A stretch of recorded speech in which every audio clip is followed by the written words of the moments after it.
नमस्कार, माउन्टेन समाचारमा स्वागत छ। म सचिता बुढाथोकी र म सुजन चालिसे। सुरुमा अहिलेसम्मका मुख्य समाचार।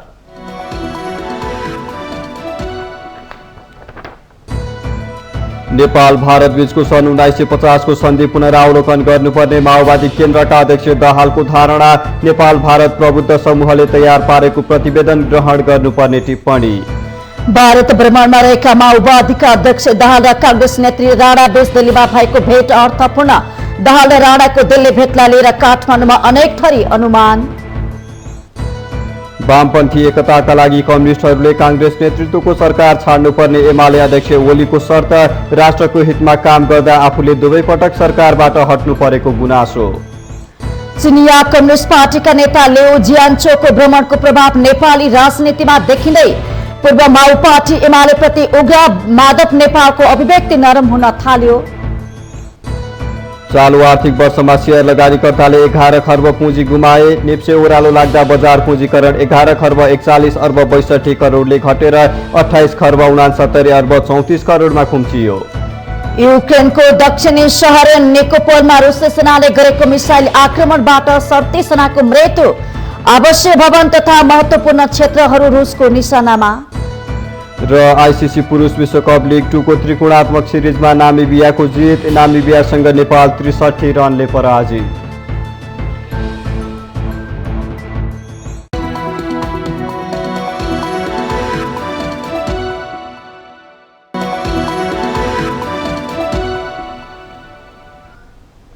अब समाचार विस्तारमा।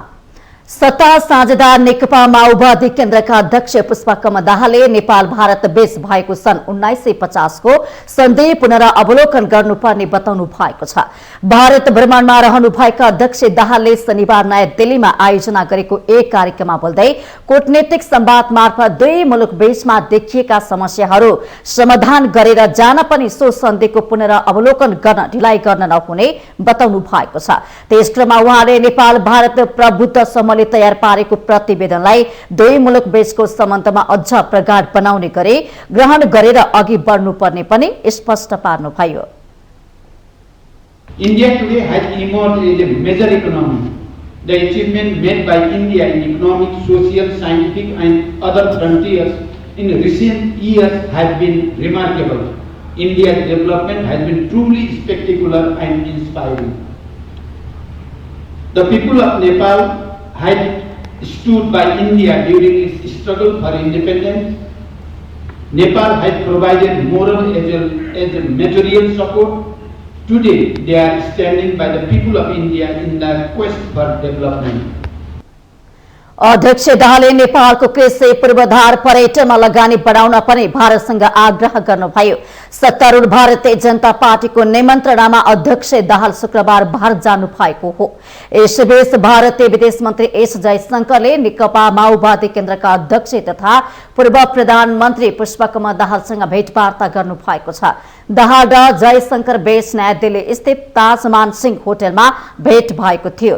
माओवादी अध्यक्ष दाहालसँग भारतीय राष्ट्रिय सुरक्षा सल्लाहकार अजित डोभालको शनिबार नै भेटवार्ता भएको छ।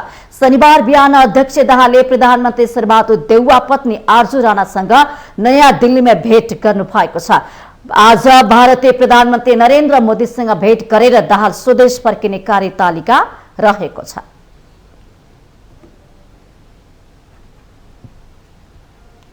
नेकपा माओवादी केन्द्रका अध्यक्ष पुष्पकमल दाहाल यति बेला भारत भ्रमणमा हुनुहुन्छ।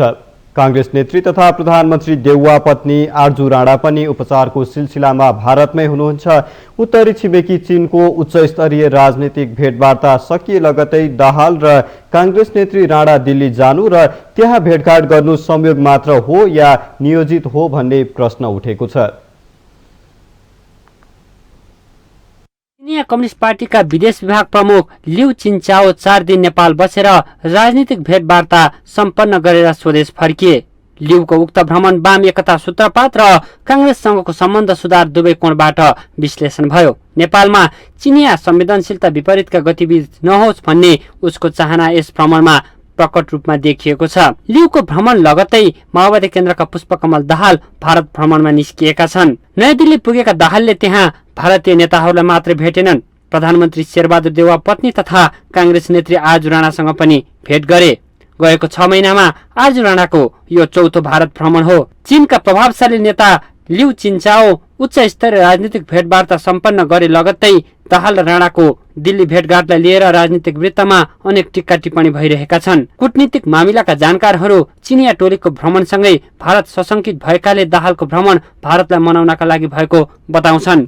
चौथावाला आयो नेपाल, राखी लगाइदिए देउवाको श्रीमतीले र उहाँ इन्डिया भ्रमण गर्दा प्रोटोकल नमिल्ने गरी प्रधानमन्त्री बिजेपीको कार्यालयमा गए र चाहिँ नि अनि यता चीनको पनि विदेश मन्त्रालयको प्रमुख आए लिउ। उहाँ त देउवा आफै यो इन्टरनेसनल चाहिँ उसको सोसलिस्ट इन्टरनेसनलको उपाध्यक्ष मध्ये हो। यसैले पश्चिमी देशले पनि दक्षिणी देशले पनि उत्तरी देशले पनि पार्टी कूटनीति पनि चलाएको छ। चीन र अमेरिकाको नेपाल प्रति चासो बढिरहँदा प्रधानमन्त्री पत्नी राणा र माओवादी केन्द्रका अध्यक्ष दाहालको एकसाथ भएको भारत भ्रमणलाई अर्थपूर्ण रूपमा हेरिएको छ। त्यसो त स्थानीय तह निर्वाचन सकिए लगत्तै नेपालमा वाम गठबन्धनको चर्चा चलिरहेकै थियो। यसैबीचमा चिनिया उच्च स्तरीय टोलीले वाम गठबन्धनमा जोड दिएको भन्दै विभिन्न खबरहरू आए। संघ र प्रदेश सभा निर्वाचनको मिति घोषणाको तयारी भइरहेको र सत्ता गठबन्धनलाई निरन्तरता दिने वा अन्य सम्भावना खोज्ने विषयमा दलहरूबीच आन्तरिक छलफल भइरहेको बेला दाहाल र राणाको दिल्ली दौडाहामा आगामी चुनावी समीकरण र त्यसपछि गठन हुने सरकारको नेतृत्वसम्मका कुराकानी भएको हुन सक्ने आकलन गरिएको छ। प्रचण्डजीलाई त भाजपाले भारतीय जनता पार्टी अहिलेको चाहिँ सत्तारूढ दलको पार्टीले नै चाहिँ आमन्त्रण गरेको छ। त्यो चाहिँ राजनैतिक भ्रमण नै हो। जहाँसम्म चाहिँ नि आरजु देउबाजीको चाहिँ भ्रमणको कुरो छ, उहाँलाई चाहिँ कसैले इन्भाइट गरेको भन्ने कुरा सार्वजनिक रूपमा चाहिँ आएको छैन। तर उहाँ चाहिँ स्वभावैले उहाँ चाहिँ भारतको नजिक हुन चाहिँ चाहनुहुन्छ। अहिलेको यो चाहिँ जुन चाहिँ चर्चा परिचर्चा भइरहेको छ, यो चर्चा परिचर्चाको चाहिँ जुन चाहिँ भारत चाहिँ बाट चाहिँ निमन्त्रण आउने उहाँहरूले चाहिँ बोलाउने जुन काम भएको छ, त्यो चिनिया चाहिँ सक्रियतालाई कम गर्न र चाहिँ कम्युनिस्ट पार्टीहरूलाई चाहिँ एकत्रित हुन नदिने नै खेल हुन सक्छ भन्ने मलाई लाग्छ। राजनीतिका चतुर खेलाडी तर अस्थिर नेताको आरोप खेप्ने गरेका माओवादी अध्यक्ष दाहाल र उपचारको बहानामा भारत पुगेकी कांग्रेस नेत्री राणाको त्यहाँ भएको दौडधुप र भेटघाटले काठमाडौँमा अड्कलबाजीको खिचडी पकाउनेहरूलाई मलजल गरेको छ। कुनै खास राजनीतिक एजेन्डा नभइकन चिनिया नेता फर्कन नभ्याउँदै सत्ता गठबन्धनका नेताहरू दिल्ली उड्नु र उतै भेटघाट गर्नुले सबैको ध्यान खिचेको छ। माउन्टेन टेलिभिजन एचडीका लागि क्यामेरामा विवेक श्रेष्ठका साथमा बटुक राजगिरीको रिपोर्ट। नेकपा एमालेका अध्यक्ष केपी शर्मा ओलीले कांग्रेस नेतृत्वको सरकार छाडेर एकताको लागि आउन वामपन्थी राजनीतिक दलहरूलाई आग्रह गर्नु भएको छ। कांग्रेसको पुच्छर बनेर हिँड्ने अनि वामपन्थी बीच एकता गरेर जाने कुरा भने हुनै नसक्ने अध्यक्ष ओलीको भनाइ थियो। शनिबार काठमाडौँमा आयोजित एक कार्यक्रममा बोल्दै माओवादी केन्द्रका नेता नारायण काजी श्रेष्ठले वामपन्थी एकताको लागि ओलीलाई आग्रह गर्नु भएको थियो। सोही कार्यक्रममा त्यसको जवाफ दिँदै एमाले अध्यक्ष कांग्रेस नेतृत्वको सरकार छाडेर आए मात्रै वामपन्थी दलहरू बीच एकताको लागि आफू र आफ्नो पार्टी तयार हुने शर्त राख्नु भएको थियो। एमालेसँग मिलेर कांग्रेस विरोधी होइन, देशको पक्षमा, राष्ट्रियताको पक्षमा, लोकतन्त्रको पक्षमा, कानुनी राजको पक्षमा उभिएर काम गर्ने सरकार बनाऊ र अगाडि बढाऊ। ओलीले नेपालको इतिहासमै सबैभन्दा बढी मुलुकको राष्ट्रियता र स्वाभिमानमाथि हुर्माथि लिने काम गरेको भन्दै सरकारको चरको आलोचना गर्नु भएको छ। 2007 सालदेखि 2012 सालसम्म पनि नेपालको राष्ट्रियतामाथि कुनै ठूलै प्रहार गरेको उल्लेख गर्दै उहाँले त्यसयता वर्तमान कांग्रेस नेतृत्वको सरकारले पनि मुलुकको राष्ट्रियतालाई कमजोर बनाएको आरोप लगाउनु भएको छ। त्यसपछि 7-12 पछि अहिले जति राष्ट्रियताको, स्वाभिमानको, हाम्रो भौगोलिक अखण्डताको, हाम्रो स्वतन्त्रताको, हाम्रो सार्वभौम सत्ताको अपमान र हुर्मत कहिले पनि लिया। तथ्य र प्रमाणहरू आफूसँग भएको उल्लेख गर्दै ओलीले नाकाबन्दी र नेपालको नक्सा राष्ट्रको हितमा परिवर्तन गर्दा आफूले 2 पटक नै सरकारको नेतृत्व छोड्नु परेको गुनासो समेत गर्नु भएको छ।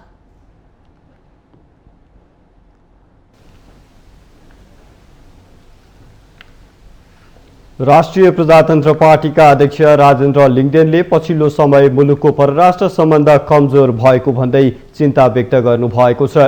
नेपाल चीन हिमालयन मैत्री समाजले शनिबार काठमाडौँमा आयोजना गरेको विचार गोष्ठीमा बोल्दै उहाँले सत्ता स्वार्थका लागि दलहरूले जे पनि गर्ने गरेकाले मुलुकमा विदेशी हस्तक्षेप बढ्न गएको तर्क समेत गर्नुभयो। अध्यक्ष लिङ्गदेनले पछिल्लो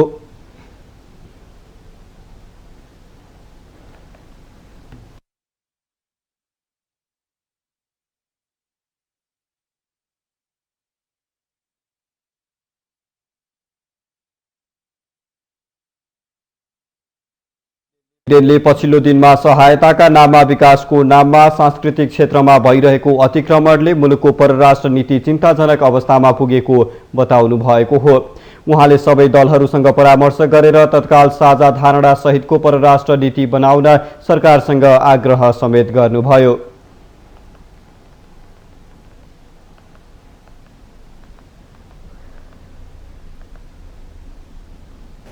देश फेरि पनि आफ्नो खुट्टामा उभिने र एउटा असंलग्न राष्ट्रको रूपमा यसले फेरि आफ्नो पहिचान पुनर्स्थापित गरेर जान सक्ने वातावरण बन्दछ।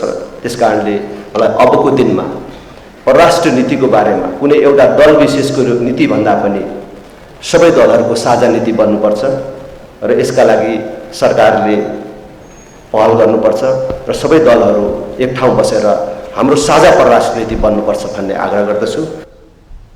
पृथ्वीनारायण शाहका दिव्योपदेशलाई अनुसरण गरेर अघि बढ्न सके त्यसले मुलुकको राष्ट्रिय नीति र परराष्ट्र नीतिमा कुनै समस्या नआउने पनि अध्यक्ष लिङ्गदेनले दाबी गर्नुभयो।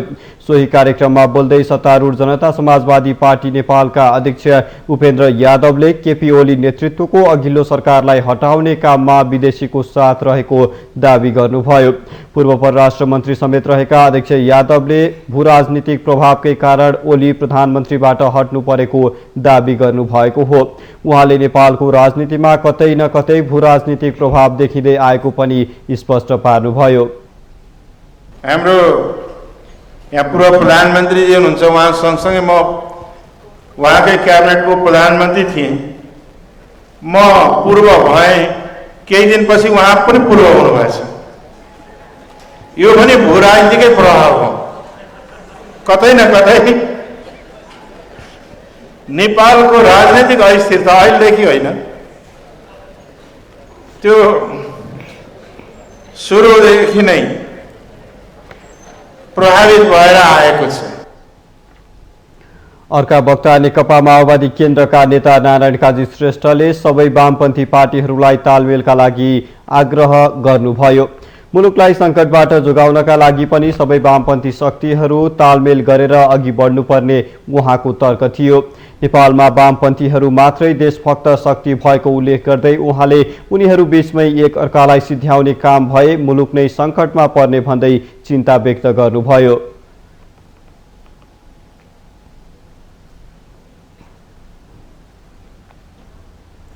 नेपाली कांग्रेसका नेता डाक्टर शेखर कोइरालाले आफ्नो पार्टीलाई कम भन्दा कम क्षति हुने गरी सत्तारूढ दलहरूबीच संघ प्रदेशको चुनावमा गठबन्धन गर्नुपर्ने धारणा राख्नु भएको छ। शनिबार भरतपुर विमानस्थलमा सञ्चारकर्मीलाई प्रतिक्रिया दिने क्रममा नेता कोइरालाले यस्तो धारणा राख्नु भएको हो। तालमेलबारे केन्द्रीय समिति बैठकमा व्यापक छलफल भइरहेको र त्यसले आवश्यक निर्णय लिने विश्वास उहाँले व्यक्त गर्नुभयो। गठबन्धनको बारेमा नेपाली कांग्रेसमा एकदम सबैले व्यापक रूपमा छलफल हुँदैछ। आज पनि म आजै फर्केर फेरि आज पनि सेन्ट्रल कमिटीको बैठक चल्दै नै छ। त्यसमा एकदम व्यापक छलफल हुँदैछ कसरी जाने भन्ने कुरामा। तर गठबन्धन गर्दाखेरि पनि हामीले नेपाली कांग्रेसलाई कम भन्दा कम क्षति हुने गरी हामी गठबन्धनमा जानुपर्छ।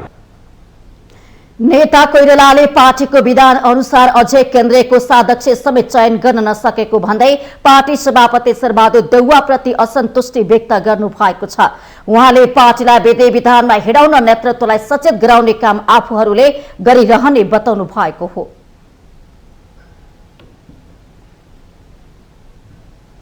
माउन्टेन समाचारमा पालो भएको छ विश्रामको।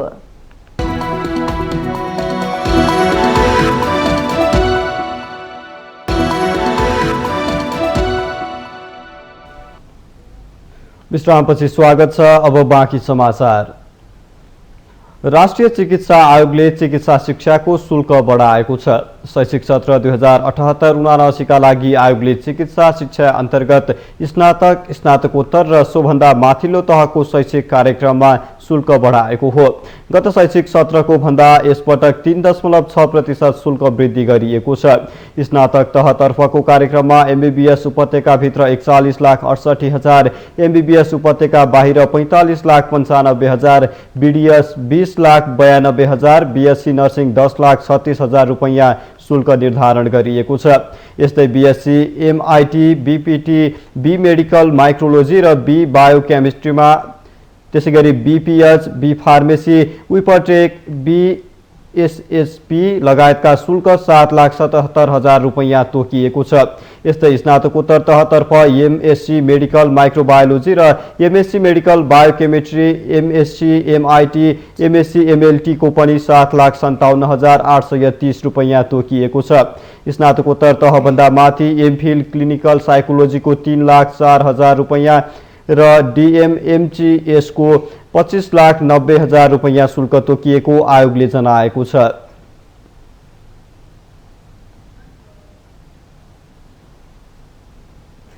चिनिया कम्युनिस्ट पार्टीका विदेश विभाग प्रमुख लिउ जियानचाओको भ्रमणको प्रभाव नेपाली राजनीतिमा देखिन थालेको छ।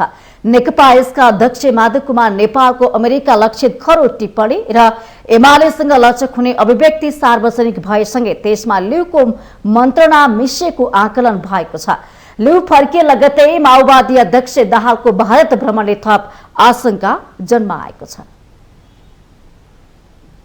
चिनिया कम्युनिस्ट पार्टी सीपीसी का विदेश विभाग प्रमुख लिउ जियानचाओ गत बुधबार नेपाल भ्रमण सकेर स्वदेश फर्किए।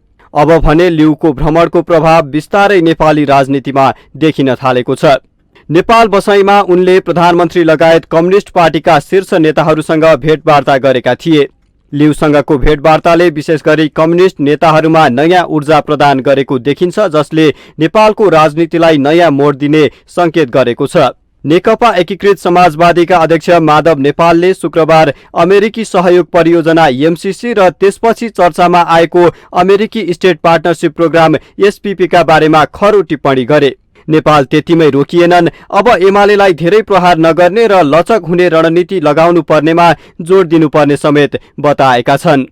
व्याख्यात्मक टिप्पणी राख्दाखेरि त अमेरिकनहरूको लड्को लाग्न थाल्यो थियो। यहाँ आएर तिब्बती क्याम्पमा जान थाले, सरकारी गाडीको अगाडि पछाडि घुमाएर नेपालको भूमिमा छिमेकी देशलाई संवेदनशील बनाएर त्यस्तो खालका काम त हुन थाल्यो। एमालेले हामीमाथि धेरै प्रहार गरिरहेका छन्। धेरै प्रहार नगरिरहेको बेलामा हामीले प्रहार गर्नु पनि उचित हुँदैन। ठिक छ, हामी एक एक चिजहरू मसिनो गरी हेरिरहेका छौँ। यी उनै माधव नेपाल हुन् जो विगतमा एमसीसी को विरोध गरे जस्तो गर्दै गठबन्धनमा एमसीसी पास गराउन सहमत भएका थिए। यसअघि एमाले अध्यक्ष ओलीलाई आँखाको कसिङ्गर मान्ने नेपाल एमालेसँग लचक हुन खोज्नु अर्को आश्चर्य बनेको छ। यता लिउको भ्रमण सकिए लगत्तै नेकपा माओवादी केन्द्रका अध्यक्ष पुष्पकमल दाहालको भारत भ्रमण सुरु भएको छ। भ्रमणका बारेमा प्रश्न उठ्नु अघि नै दाहाल आफैले लिउसँगको छलफल र आफ्नो भारत भ्रमणमा कुनै सम्बन्ध नरहेको अभिव्यक्ति दिए। र यो संयोग जस्तो चिनिया अन्तर्राष्ट्रिय विभागका प्रमुख र उहाँको नेतृत्वको टोली नेपाल भ्रमणमा आउने कुरा जति बेला मेरो भारतीय विदेश सचिवसँग यो कुराकानी हुँदै थियो त्यति बेला कुनै थाहा पनि थिएन। त्यसकारण चिनिया सरकारका अन्तर्राष्ट्रिय चिनिया कम्युनिस्ट पार्टीका अन्तर्राष्ट्रिय विभागका प्रमुख आउने कुरा र जाने कुरासँग यो जुलाई दोस्रो या तेस्रो हप्तामा भारतमा एउटा औपचारिक भ्रमण गर्ने कुराको कुनै सम्बन्ध छैन। चिनिया कम्युनिस्ट पार्टीका पदाधिकारीको नेपाल भ्रमणले विगतमा पनि नेपाली कम्युनिस्टहरूमा सौहार्दता थपिदिने गरेको उदाहरण छ। यसपटकको लिउको भ्रमणको प्रस्ताव पनि नेताहरूको अभिव्यक्ति र व्यवहारमा झल्कन थालेको छ। एकीकृत समाजवादीका सम्मानित नेता झलनाथ खनाल अमेरिकासँग खरो देखिए पनि अध्यक्ष नेपाल अमेरिकाको विषयमा सहयोगी देखिँदै आउनु भएको थियो। हाल आएर 81 अमेरिकाप्रति खरो टिप्पणी र एमालेसँग लचक बन्ने अभिव्यक्तिले नेपालको रङ फेरिएको छनक मिल्छ। लिउको भ्रमणले कम्युनिस्ट नेताहरूमा सौहार्दता प्रदान गरेको जानकारहरूको पनि बुझाइ छ। चिनियाहरूसँग कम्युनिस्ट पार्टीलाई मिलाउँछु भनेर भन्ने सक्ने आधारहरू थुप्रो छन्। अहिले देखियो माधवजीको अभिव्यक्ति, प्रचण्डजीको अभिव्यक्ति, के अरे चाहिँ केपी ओलीजीको चुपचाप बसाई, यो देख्दाखेरि के देखिन्छ भने आगामी दिन चाहिँ कम्युनिस्ट एकताको बाँसुरी मजाले बज्छ। त्यसले इन्डियालाई चिन्तित पार्छ कि र फेरि चाहिँ हामीलाई चाहिँ इन्डियाले शङ्काको दृष्टिकोणले हेर्छ कि भनेर इन्डियालाई चाहिँ सान्त्वना दिनको लागि चाहिँ प्रचण्डले हम्फाल्दै गए त्यहाँ। अब प्रचण्डलाई यो दुइटै भयो, दुवैतिर चाहिँ अवसर भयो। एकातिर कम्युनिस्ट एकताको नाममा पनि उनले हाई बार्गेनिङ गर्न सक्छन्, अर्कोतिर यतातिर एकता भएन भने चाहिँ काङ्ग्रेससँग पनि हाई बार्गेनिङ गर्न सक्छन्। त्यसो त पार्टीको आन्तरिक विषय र निर्णयमा चीनले हस्तक्षेप नगर्ने र यस विषयमा छलफल नभएको नेपालका कम्युनिस्ट नेताहरूले बताएका थिए। तर बिस्तारै नेताहरूको गतिविधि र अभिव्यक्ति परिवर्तन हुँदै जानुले केही संशय अवश्य प्रकट गरेको छ। नेपालमा अमेरिकी सक्रियताबारे टाउको दुखाएको चीनले नेपालका कम्युनिस्ट नेताहरूमा सौहार्दता सिर्जना गर्ने जडीबुटी दिएको बुझ्न कठिन छैन। माउन्टेन टेलिभिजन एचडीका लागि क्यामेरामा प्रदीप घलानका साथमा सुजन चालिसेको रिपोर्ट। गत वर्षको असोज 31 गतेदेखि कार्तिक 2 गतेसम्म परेको लगातारको भारी वर्षाका कारण डडेलधुराका विभिन्न स्थानमा बाढी पहिरोले ठूलो जनधनको क्षति पुर्यायो। सरकारवालाहरूले उक्त क्षेत्रको स्थलगत अवलोकन गरी पीडितहरूलाई तत्कालै राहत उपलब्ध गराउने आश्वासन पनि दिएका थिए। तर झण्डै 1 वर्ष हुन लाग्दासम्म पनि केही पहल नभएपछि बर्खा लागेसँगै त्यस क्षेत्रका स्थानीय चिन्तित बनेका छन्। डडेलधुरामा गत असोज 31 गतेदेखि कार्तिक 2 गतेसम्म निरन्तर परेको बेमौसमी वर्षाले ठूलो जनधनको क्षति भयो। प्रधानमन्त्री शेरबहादुर देउवाको गृहपालिका गन्याबधुरामा मात्र बाढी पहिरोले घर, खेतबारी, सडक, विद्यालय भवन, खाद्यान्न, अन्नबाली, पशु चौपाया गरी 1 अर्ब 5 करोड 15 लाख बराबरको क्षति पुर्याउनुका साथै 2 जनाको ज्यान समेत गएको थियो। गत असोजमा ठूलो जनधनको क्षति बेहोरेका पीडितहरूको समस्या समाधानका लागि सरकारले अहिलेसम्म पनि कुनै पहल नगरेको कारण आकाशमा बादल लागेको दिन रातभर जागराम बस्ने गरेको पीडितहरूको गुनासो छ।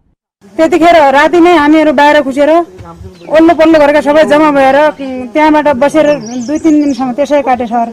त्यसपछि दिनदिनै वडामा जान्छौँ, पालिकामा जान्छौँ, कोही निकायहरू आउँछन्, फोटो खिचेर लान्छन्, प्रहरी पनि आए मुचुल्का बनाएर लगे, त्यो पनि केही पाएका छन् सर अहिलेसम्म। हाम्रो बच्चा भेटिएको छ, हामीले हाम्रो घर बचाइदियो, हाम्रो घरबाट वाल लगाइदियो, हामीलाई घरमा अन्तर बचाइदियो, और हामीलाई केही पनि चाहिँदैन। हम पानी परेको बेला हामीलाई धेरै डर लाग्छ सर, हामीलाई निद पनि लाग्दैन राति।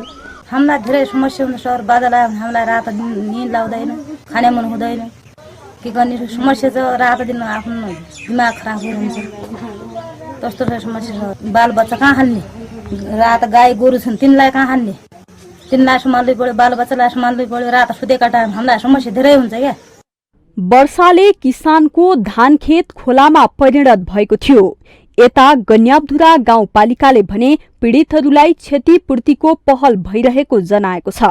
प्राकृतिक विपद आएको थियो, यसका लागि अहिले चाहिँ जुन 76वटा पूर्ण घर क्षति भएका घरहरूको तत्काल अब आजैका दिनदेखि चाहिँ हामीले चाहिँ फाइलहरू सबै तयार गरेर उहाँहरूले कम्तीमा चाहिँ घरलाई पुनर्निर्माण गर्नका लागि 4 लाखसम्मको चाहिँ पैसा उहाँले प्राप्त गर्नुहुनेछ र त्यसलाई पनि किस्ता बाइजमा उहाँले प्राप्त गर्दै हुनुहुन्छ र पूर्ण घर क्षतिको चाहिँ क्षतिपूर्ति आएको छ भने अन्य अरू चाहिँ आँगन भत्केका लगायत चाहिँ के अरे यो चाहिँ सडक सरसफाई लगायतको चाहिँ पैसा फेरि पनि आउन बाँकी छ र यसका लागि हामी निरन्तर पहल कदमीमा छौँ।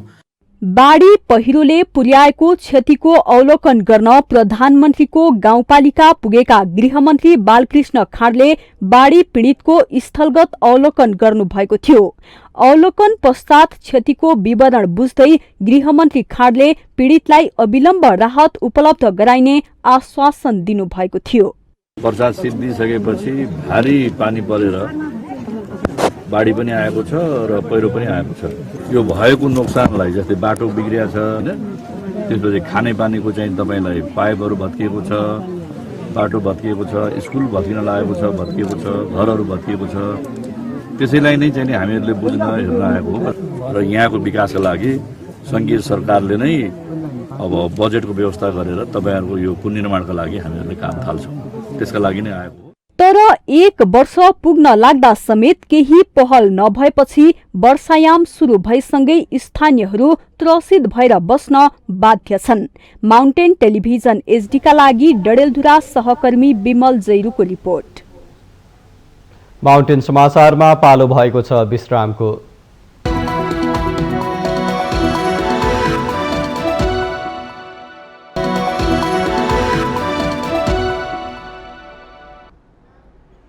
विश्रामपछि स्वागत छ। अब बाँकी समाचार। पछिल्लो 24 घण्टामा देशभर 205 जनामा कोरोना भाइरस संक्रमण पुष्टि भएको छ।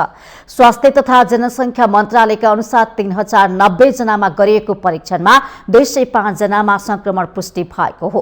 1179 पीसीआर परीक्षणमा 152 जना र 1891 एन्टिजेन परीक्षणमा 53 जनामा संक्रमण पुष्टि भएको मन्त्रालयले जनाएको छ।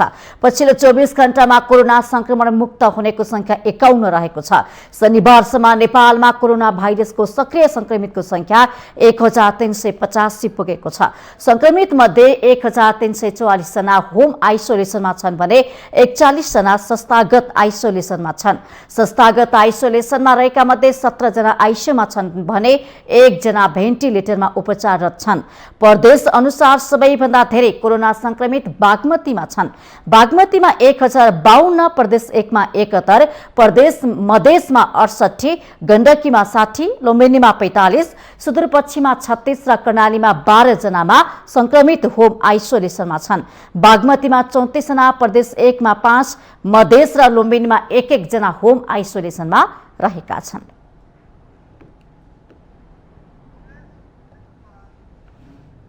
काठमाडौँ महानगरपालिकाले आइतबार साउन 1 गतेदेखि लागू हुने गरी कुहिने र नकुहिने फोहोर संकलनका लागि तालिका सार्वजनिक गरेको छ। महानगरपालिकाले सूचना जारी गरी आइतबार र बुधबार कुहिने फोहोर संकलन गर्ने बताएको छ। नकुहिने फोहोर सोमबार र शुक्रबार उठाइनेछ। तोकिए बमोजिम फोहोर व्यवस्थापनका लागि सहयोग गर्न महानगरले सर्वसाधारणलाई आग्रह गरेको छ। महानगरपालिकाले 1 महिना अघिदेखि नै सूचना जारी गरी फोहोर वर्गीकरण गर्नेबारे नगरवासीलाई जानकारी गराइसकेको छ। तोकिएको दिनमा वर्गीकरण नगरेको फोहोर संकलन गर्ने गाडीसम्म ल्याए पुनः घरमै फर्काएर कारबाही स्वरूप 500 रुपैयाँ जरिवाना गर्ने महानगरको निर्णय छ। महानगरको वातावरण विभागले यसरी छुट्याइएको फोहोर व्यवस्थापन गर्न सहज हुने विश्वास लिएको छ। कामपाको आग्रहलाई बेवास्ता गरे प्राकृतिक स्रोत संरक्षण ऐन 2077 को दफा 51 थ तथा फोहोर मैला व्यवस्थापन ऐन 2068 को दफा 38 को थ अनुसार कसुर मानी सजाय गर्ने पनि महानगरको सूचनामा उल्लेख छ।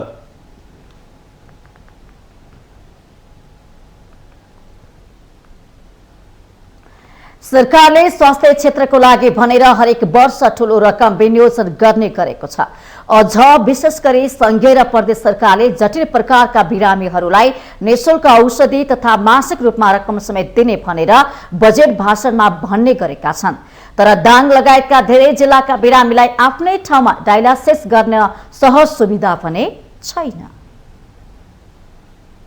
दाङमा तुलसीपुर, घोराही र लमहीमा रहेका अस्पतालहरूले डायलासिस सेवा दिँदै आएका छन्। तर निशुल्क रूपमा सेवा दिने भने पनि मेसिन र जनशक्तिको अभावका कारण बिरामीहरूले समस्या भोग्ने गरेका छन्। पालो कुर्नु चाहिँ पर्छ। अब बिरामीहरू छ के अरे, अब सिटहरू पनि त्यहाँ छैन। अब अनि सिस्टरले भन्नुहुन्छ सिट नआउँदासम्म त्यो पनि तपाईँले अरू मान्छे नआउँदाको उसमा मिलाइदिएको तपाईँले भन्नुहुन्छ। पालो नपाएर आउने अवस्था भए चाहिँ हामीलाई बाहिर नै रिफर गरिदिनुहुन्छ होला। त्यो अब यहाँ ठाउँ छैन भन्नुहुन्छ। के गर्ने त्यो अवस्थामा चाहिँ हामी एकदमै आपदमा परेको अवस्थामा के गर्नुपर्छ, अब अर्को सिटहरू पनि मिले हुन्थ्यो भन्ने हुन्छ हामीलाई त। तुलसीपुरमा रहेको राप्ती प्रादेशिक अस्पतालमा 4वटा, राप्ती स्वास्थ्य विज्ञान प्रतिष्ठानमा 6वटा र लमहीमा रहेको लमही सामुदायिक डायलासिस सेन्टरमा 12वटा मेसिनहरू छन्। तर सबै ठाउँमा बिरामीहरू घण्टौं लाइन लागेर पालो कुरेर बस्नुपर्ने बाध्यता छ। तुलसीपुरमा भनसुन गरेर मात्र बल्ल तल्ल बेड पाएको सेवाग्राहीको गुनासो छ। 4 घण्टा अहिले 1 बजेबाट सुरु भयो भने अब साँझ 5 बज्छ। अहिले अलिकति केही सुविधै छ, ठिकै छ भनौँ। 2 चोटि मङ्गलबार र शुक्रबार। अहिले के छ भने चाहिँ हामीले निःशुल्क बनाएको छौँ। यो माथिकै आदेश हो, जनतालाई सुविधाको लागि, बिरामीलाई सुविधाको लागि र मिल्दोला ड्यामेजवाला हो मेरो 2टा ड्यामेज। हप्तामा 2 देखि 3 पटकसम्म बिरामीहरूको अवस्था हेरेर डायलासिस गरिन्छ। तर बिरामीलाई आजीवन गरिरहनुपर्ने भएकोले मेसिन र जनशक्तिको अभावले समस्या भएको अस्पतालले जनाएको छ। एउटा बिरामीले हप्तामा 2 पटक गर्नुहुन्छ। कुनै बिरामीले चाहिँ अब धेरै नै गाह्रो छ भने डाक्टरको प्रिस्क्राइब अनुसार चाहिँ 3 पटक गर्नुहुन्छ। अब मेसिन थपेन, स्टाफ थपेन, सिफ्ट एक्स्ट्रा थपेन भने चाहिँ अब त्यही बिरामीले कन्टिन्यू गरिराख्न पर्यो। अथवा कुनै चाहिँ सेरोलोजी पोजिटिभ आयो भने हामी रिफर गर्छौँ, यहाँ चाहिँ हुँदैन, हामीसँग एभाइलेबल पनि छैन। अनि एक्सपायर भयो भने चाहिँ कमी हुन्छ, नत्र त्यही नै कन्टिन्यू। तुलसीपुर, लमही र घोराहीमा 100को हाराहारीमा डायलासिस गर्नुपर्ने बिरामीहरू रहेका छन्। तर पछिल्लो समय चिकित्सकको सल्लाह बिना पेन किलर औषधि खाने र कृषिजन्य वस्तुमा प्रयोग गरिएको केमिकलका कारण मृगौलाको बिरामीहरू बढ्दै गएको चिकित्सकको भनाइ छ। बिरामीहरू बढ्नुको कारणमा चाहिँ धेरै किसिमका कारणहरू देखिन्छ। जस्तै अब के छ भने पेन किलरहरूको चाहिँ जुन चाहिँ औषधिहरूको प्रयोग हुन्छ, औषधिहरूको प्रयोग चाहिँ डाक्टरको प्रेस्क्रिप्सनमा प्रयोग हुन्छ। त्यस्तो किसिमको औषधिले चाहिँ किडनीलाई ड्यामेज गर्छ र विभिन्न किसिमका हाम्रो चाहिँ खेतीबारीमा प्रयोग हुने इन्सेक्टिसाइडहरू, विभिन्न किसिमको केमिकलहरू, विभिन्न किसिमको उसले गर्दा चाहिँ मृगलाई खराब गर्ने गर्दछ। र त्यो औषधिको प्रयोगहरूलाई चाहिँ यदि ओभर द काउन्टर सेलहरू हुन्छ, जुन चाहिँ अब डाक्टरको प्रेस्क्रिप्सनमा बेचिने औषधिहरू हुन्छ, त्यो औषधिहरूलाई नियन्त्रण गर्न सक्यो भने चाहिँ किडनीको बिरामीहरूलाई चाहिँ कम गर्न सकिन्छ कि भन्ने। घोराही र तुलसीपुरमा मेसिनहरू थप्ने तयारी भइरहेको छ। तर लमही अस्पतालमा भने ठाउँ अभावले गर्दा मेसिन थप्न नसकेको अस्पतालले जनाएको छ। लमहीमा अहिले दैनिक 12वटा मेसिनबाट सेवा प्रवाह भइरहेको छ। 12वटा मेसिन राखेर हामीले डायलिसिस गरेर हुन्छन्। फर्स्ट सेसनमा 12 र सेकेन्ड सेसनमा 12, 2टा सिफ्टमा गरेर हामीले दैनिक 24 जनालाई सेवा दिइरहेका हुन्छन्। अहिले चाहिँ हामीले लिन सक्ने पेसेन्ट भनेको यति नै हो। योभन्दा बढी हामीले अब लिन मिल्दैन। अहिले ठाउँको अभाव भयो, मेसिन थप्न चाहेर पनि हामीले मेसिन थप्न सकिरहेको छैनौँ, ठाउँ नभएर। त्यही भएर अहिले चाहिँ अरू पेसेन्टहरू आइरहेको हुनुहुन्छ, नयाँ नयाँ केसहरू आइराख्नु भएछ, उहाँले हामीले रिटर्न गर्नुपर्ने कन्डिसन हुन्छ। इभन कोही कोही पेसेन्टहरू एकदम इमर्जेन्सी कन्डिसनमा आउँदा, हाम्रै आफ्नै पेसेन्टहरू इमर्जेन्सी उसमा आउँदा पनि हामीले एकछिन इमर्जेन्सीमा होल्ड गरेर राख्नुपर्ने कन्डिसन हुन्छ। 3 तहकै सरकारले स्वास्थ्य शिक्षा जस्ता कुरा निशुल्क गर्ने भनेर भाषण गरिरहन्छन्। तर व्यवहारमा लागू नहुँदा नागरिकहरू भने स्वास्थ्य सेवा लिनबाट वञ्चित छन्। त्यसैले राज्यले अनेक शीर्षकमा फजुल खर्च गर्नुभन्दा स्वास्थ्य क्षेत्रमा लगानी गर्न आवश्यक छ। माउन्टेन टेलिभिजन एचडीका लागि दाङ सहकर्मी विकास डाँगीको रिपोर्ट। सुनसरीको इटहरी उपमहानगरपालिकाका साना व्यवसायीहरूले उपमहानगरलाई तोकिए अनुसारको कर तिर्छन्। तर उनीहरूले तिरेको कर बापत कुनै पनि प्रकारको सेवा सुविधा भने पाएका छैनन्। सुनसरीको इटहरी उपमहानगरपालिकामा सानो लगानीमा व्यवसाय गर्नेहरूले उपमहानगरलाई व्यवसाय अनुसार तोकिएको कर तिर्ने गरेका छन्। तर उनीहरूले तिरेको कर बापतको सेवा सुविधाको भने महसुससम्म गर्न पाएका छैनन्। इटहरीकी अम्बिका बडुवाल 16 वर्षदेखि ठेलामा चिया नास्ता बेच्दै आउनु भएको छ। सार्वजनिक शौचालय अगाडि ठेला राखेकी बडुवालले त्यही सार्वजनिक शौचालयमा जाँदा पटक पटक शुल्क तिर्नुपर्छ। उहाँले दैनिक 100 रुपैयाँसम्म सोही शौचालयमा शुल्क तिर्ने गर्नु भएको छ। सडकमा बसेर गुजारा गर्ने व्यवसायीहरूबाट कर तिरे बापत स्थानीय सरकारले दिने न्यूनतम सेवा सुविधा नदिँदा आफूहरूले तिरेको करको अवमूल्यन भएको उहाँको गुनासो छ। म यहाँ 70 रुपैयाँ तपाईँ जति कर तिर्नु भएको छ त्यही अनुसारको सेवा सुविधा पाउनु भएको छैन भने सस्तोमा भएन नि। पानी खान पनि वहाँ पुग्नुपर्छ, धारा छैन यताउति। अब यहाँ धारा छ भने नगरपालिकाले कराउँछ भनेर दिँदैन। अनि धेरै समस्या छ नि हामीलाई त। अब यहीँ राख्यो भने पनि कहिले कहाँ कहिले के भनिराखेको हुन्छ। अब फोहोर मैला यतिकै हुन्छ, आफूले सफा गर्नुपर्छ यहाँ। यो समस्या भोग्ने बरुवाल एक्लो होइन। उहाँको पसल छेउमै रहेको एक चप्पल व्यवसायी महिलाको पनि व्यथा उस्तै छ। चप्पल पसल राखे बापत उहाँले उपमहानगरलाई हप्ताको 200 रुपैयाँ कर तिर्दै आउनु भएको छ। तर उपमहानगरले शौचालयको समेत सुविधा नदिँदा दिनभरि कमाई गरेर आएको नाफा उपमहानगरको कर र शौचालय शुल्क तिर्नमै ठिक्क हुने उहाँको गुनासो छ। हामीलाई सुविधा छैन, फोहोर मैला सबै कुराहरू यहाँ शौचालय आउँदाखेरि अब हामी दिनमा लगभग 10 चोटि पनि आउन सक्छौँ नि त होइन। हामीलाई केही असर पर्न सक्छ जिउमा। 10 चोटि आउँदा हामीले 10 चोटि यहाँ पैसा तिर्नुपर्छ, केही सुविधा छैन। गरी खानेहरूलाई समस्या हो। गरी खानेहरूलाई हामी अब गरिब दुखीहरूलाई होइन, सानो एउटा व्यवसाय गरेर खाने मान्छेलाई धेरै समस्या छ क्या यहाँ। सुविधा भन्ने केहीमा पनि छैन। विभिन्न स्थानीय तहको क्षेत्राधिकारमा लाग्ने हाट बजारमा यसरी मनलाग्दी कर उठाउने गरिन्छ। स्थानीय सरकारले निर्धारण गरेको शुल्क भन्दा बढी रकम ठेकेदारहरूले यस्ता साना व्यवसायीबाट असुल्ने गरेका छन्। अहिले इटहरी उपमहानगरले इटहरी 9, 11 र 12 मा लाग्ने साप्ताहिक हाट बजारको ठेक्का आह्वान गरेको छ, जसमा इटहरी 9 मा लाग्ने बजारको मात्र 50,76,198 रुपैयाँको ठेक्का बोलपत्र आह्वान भएको छ। यस्तै इटहरी 11 र 12 मा लाग्ने हाट बजारको लागि 20,90,500 को बोलपत्र आह्वान गरिएको छ। यसरी उपमहानगरले लगाउने हाट बजार ठेक्कामा 90% कर उठ्ने गर्दछ। उठेको कर अनुसार खानेपानी, भौतिक संरचना, शौचालय, डुबानको समस्या समाधान गरे मात्र पनि व्यवसायी अझ बढी कर तिर्न पनि सहमत छन्। सुविधा यहाँ हामीलाई अहिलेसम्म केही पनि छैन। के भन्नुहुन्छ? धारो पानी पनि केही छैन। नयाँ सरकार आएको छ इटहरीमा, के भन्नुहुन्छ?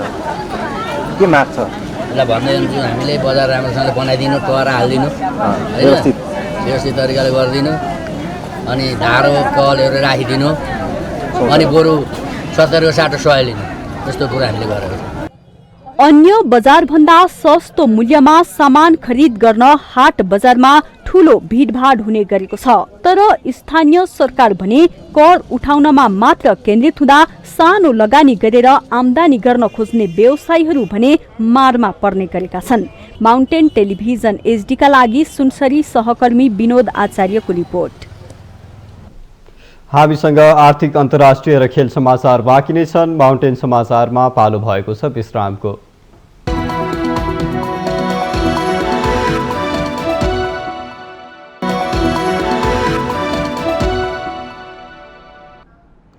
विश्रामपछि स्वागत छ। अब पालो आर्थिक समाचारको। आर्थिक समाचारको साथमा मेरो देश मेरो जगदम्बा सिमेन्ट, गुणस्तरको नयाँ स्तर Riddhi Siddhi cement, Jagadamba super sign तथा ग्याल्बा प्लस जस्ता पाता जीवनभरको भरोसा। 53 ग्रेड र 43 ग्रेडको सर्वोत्तम सिमेन्ट अपग्रेडेड स्पेनका साथ।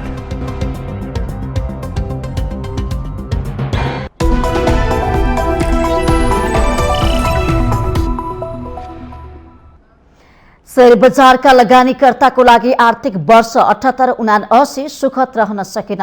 अनेक नयाँ रेकर्ड बनेको वर्ष शेयर लगानीकर्ताको लागि भने निराशाजनक रह्यो। आर्थिक वर्षको सुरुवातमा शेयर बजार परिसूचक नेप्सेले अहिलेसम्मकै नयाँ उचाइ कायम गरे पनि भदौबाट घट्न सुरु भएको पुँजी बजार चालु आर्थिक वर्षमा 11 खर्ब 41 अर्ब 62 करोडले घटेको हो। आर्थिक वर्ष 2078-79 मा नेप्से परिसूचक 873.92 अङ्कले घटेको छ। नेप्से परिसूचक 2883.46 40 अङ्कबाट सुरु भएको शेयर बजार चालू आर्थिक वर्षको अन्तिम दिन शुक्रबारको कारोबारपछि 2009.46 को बिन्दुमा बन्द भएको छ। त्यसैगरी गत आर्थिक वर्षको अन्तिम कारोबार दिन शेयर बजार पुञ्जीकरण 40 खर्ब 10 अर्ब 96 करोड़ रुपैयाँ रहेकोमा एक वर्षभित्र नेप्सेमा ओह्रालो लाग्दा बजार पुञ्जीकरण पनि एक वर्षमा 11 खर्ब 41 अर्ब 62 करोड़ले घटेर 28 खर्ब 69 अर्ब 34 करोड़ लाखमा झरेको छ।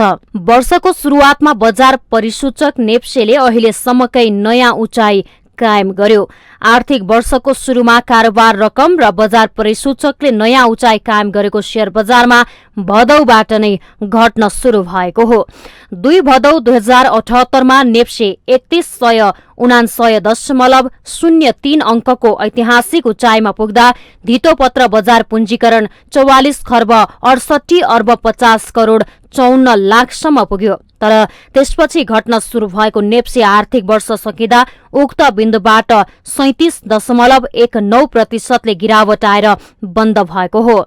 नेप्से घटेसँगै बजार पुञ्जीकरण पनि ओह्रालो लाग्यो। 2 भदौमा 44 खर्ब 68 अर्ब 50 करोड़ 54 लाख रुपियाँसम्म पुगेको बजार पुञ्जीकरण 35.79% गिरावट भएर 28 खर्ब 69 अर्ब 34 करोड़ 42 लाखमा झरेको हो। भदौमा ऐतिहासिक रेकर्ड बनाएपछि राष्ट्र बैंकको मौद्रिक नीतिले शेयर कर्जामा गरेको कडाई, तरलता अभाव, बढ्दो ब्याजदर, कोरोना र त्यसपछि रसिया युक्रेन युद्ध जस्ता कारणले अन्तर्राष्ट्रिय घटनाक्रमले अर्थतन्त्रमा असर गरेको बेला नियामक निकायहरूले पनि शेयर बजारलाई नकारात्मक असर पर्ने नीति लिएको कारण यो अवस्था आएको शेयर लगानीकर्ताहरूको भनाइ छ।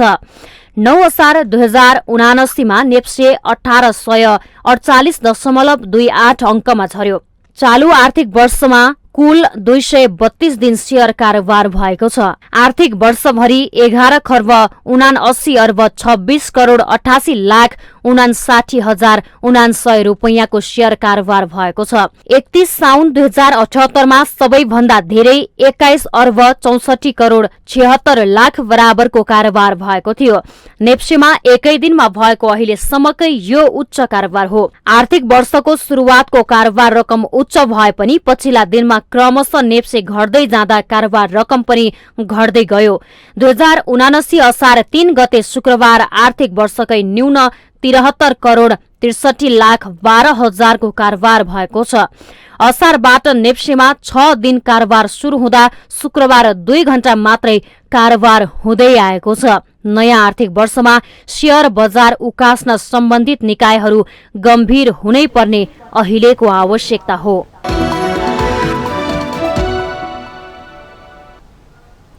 विश्रामपछि स्वागत छ। हामी माउन्टेन समाचारको अन्त्यमा आइपुगेका छौं। जाँदा जाँदै मुख्य समाचार पुनः एकपटक।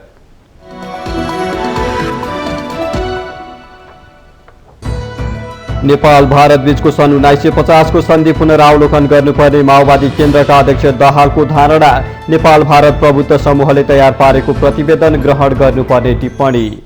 भारत भ्रमणमा रहेका माओवादीका अध्यक्ष दाहाल र कांग्रेस नेत्री राणा बीच दिल्लीमा भएको भेट अर्थपूर्ण। दाहाल र राणाको दिल्ली भेटलाई लिएर काठमाडौँमा अनेक थरी अनुमान। वामपन्थी एकताका लागि कम्युनिस्टहरूले कांग्रेस नेतृत्वको सरकार छाड्नुपर्ने एमाले अध्यक्ष ओलीको शर्त। राष्ट्रको हितमा काम गर्दा आफूले दुवै पटक सरकारबाट हट्नु परेको गुनासो। चिनिया कम्युनिस्ट पार्टीका नेता लिउ जियानचाको भ्रमणको प्रभाव नेपाली राजनीतिमा देखिँदै। पूर्व माओ पार्टी एमाले प्रति उग्र, माधव नेपालको अभिव्यक्ति नरम हुन थाल्यो। चालू आर्थिक वर्षमा शेयर लगानीकर्ताले 11 खर्ब पुँजी गुमाए। नेप्से ओह्रालो लाग्दा बजार पुँजीकरण 11 खर्ब 41 अर्ब 62 करोडले घटेर 28 खर्ब 69 अर्ब 34 करोडमा खुम्चियो। युक्रेनको दक्षिणी सहर निकोपरमा रुसी सेनाले गरेको मिसाइल आक्रमणबाट 37 जनाको मृत्यु।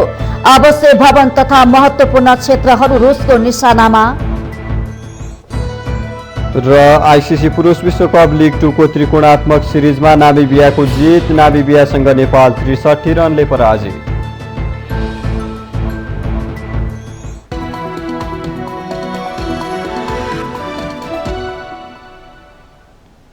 माउन्टेन समाचार अहिलेलाई सकियो। सत्य, तथ्य र निष्पक्ष समाचारको लागि माउन्टेन टेलिभिजन HD हेर्दै रहनुहोला। नमस्कार।